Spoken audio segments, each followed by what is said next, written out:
Indonesia secara umum memang sudah resesi sejak diberlakukannya PSBB, di mana masyarakat di bottom of pyramid sudah tidak punya income lagi karena selama 3 bulan tidak bisa bergerak banyak, terutama mereka yang berbasis pendapatan harian. Pendapatan harian adalah mereka yang berjualan retail di wilayah perkotaan. Strategi nasional saat ini yang memberikan bansos pakai duit pinjaman banyak yang memperdebatkan. Fokus create demand-nya tidak salah kalau supply-nya memang lokal produsen. Tapi faktanya supply dan produksi lokal sejak 3 tahun, sejak 2018 hingga saat ini terus merosot. Sehingga logika create demand dalam solusi bansos berbasis uang pinjaman merupakan solusi yang tidak keren. Pemikiran dunianya seakan saat ini masih dalam keadaan normal. Sampai sekarang sudah perang begini, masih aja belum keluar paradigma tim ekonominya dari berpikir bahwa saat ini adalah keadaannya normal. Atau memang ilmunya tingkat dewa, sangat tinggi sehingga masa perang ini nggak kebaca masalahnya dan solusinya karena ilmunya sudah di langit tinggi sana. Bos,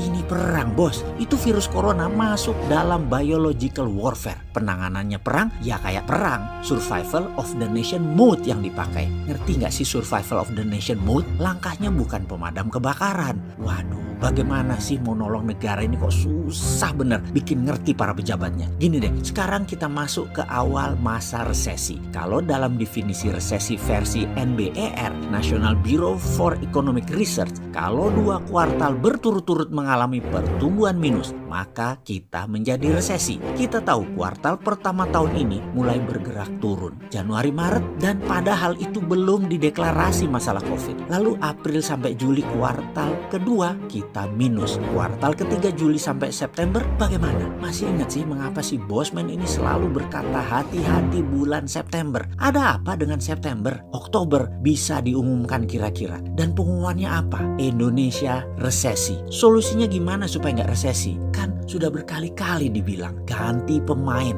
secara total. Pemain cadangan masuk dan pemain lama tanggung jawab yang bikin screw up ini semua bangsa ini mereka. Kalau masuknya nanti Oktober atau setahun kabinet jilid 2 ini bekerja, wis kasep sudah telat. Pasti 2021 semester pertama akan terus merosot, melambat terus ekonominya. Saat ini ada yang membanggakan kita surplus perdagangannya. Jujur, mau nggak kebanggaan surplus perdagangan tersebut kita buka rahasianya? Biar paham bahwa data tidak salah, tetapi data bisa dilaporkan dengan cara berbeda agar hasilnya terlihat bagus. Begini melihatnya, perdagangan surplus. Oke, dia surplus karena importnya menurun drastis. Mengerti? Sementara kita tahu import Indonesia 70% adalah bahan baku produksi. Kalau bahan baku produksi menurun tajam, artinya Indonesia tidak bagus produksinya. Artinya apa lagi? Bulan-bulan ke depan ekonomi nambah turun karena indikasi import tadi. Jadi biar dibilang terlihat keren,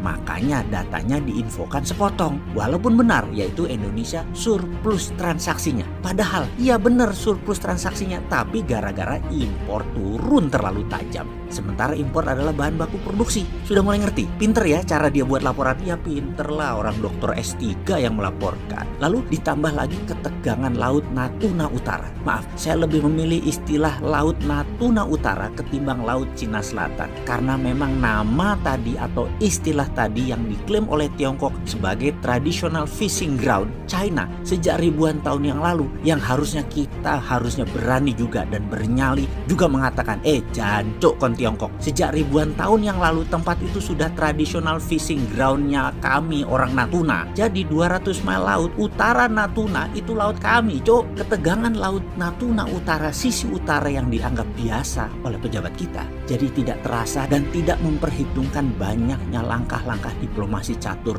atau malah ngajak damai. Ini lucu, damai di negara yang dua-duanya perlu perang. Kok nggak nyandak melihatnya? Asli ini lucu. Bos, mereka berdua memang mau perang, tapi perang ala mereka. Yo mikir dikit lah wahai pejabat.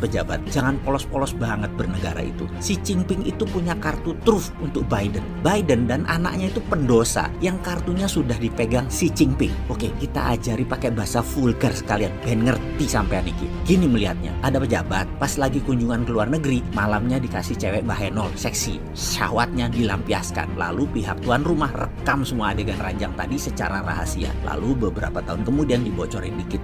Ingat nggak adegan ini ke pejabat tadi? Langsung itu pejabat bagai kerbau dicucuk hidung. Nurut sama bohirnya sudah. Mati aja loh kalau udah kayak gitu. Pejabat di banyak negara yang terima suap Tiongkok itu lebih dari 70 negara di dunia ini, dan lengkap dokumennya pihak Tiongkok punya. Kapanpun mereka pakai bisa. Di sisi Biden sama persis. Sehingga Xi Jinping akan bilang sama Trump, lu mau jadi presiden lagi? Huawei 5G Cina yang kontrol ya. Gue beli gandum sama kedelai lu bulan September Oktober tahun ini biar dapat dukungan dari para petani yang merupakan 20% suara rakyat Amerika. Kemudian persis seperti Rusia, dalam satu malam sebelum Pilpres 2016, segala dosa Hillary Clinton, email-email negara yang masuk ke ranah pribadi Madam Secretary disikat sama Rusia, disebar. Bubar langsung kepercayaan terhadap Hillary dan Trump menang. Apa Trump nolak tawaran Xi Jinping itu? Pasti disambut baik dan perang dagang untuk sementara posisinya draw sama kuat. Trump presiden lagi. Mungkinkah dengan strategi begini ternyata Biden tetap menang? Lalu Tiongkok bagaimana? Adalah langkah Tiongkok yang tetap bikin Joe Biden gak bisa apa-apa. Malah negara lain kejepit efeknya. Tahu kan langkah Biden dan Tiongkok apa? Terus Indonesia bagaimana?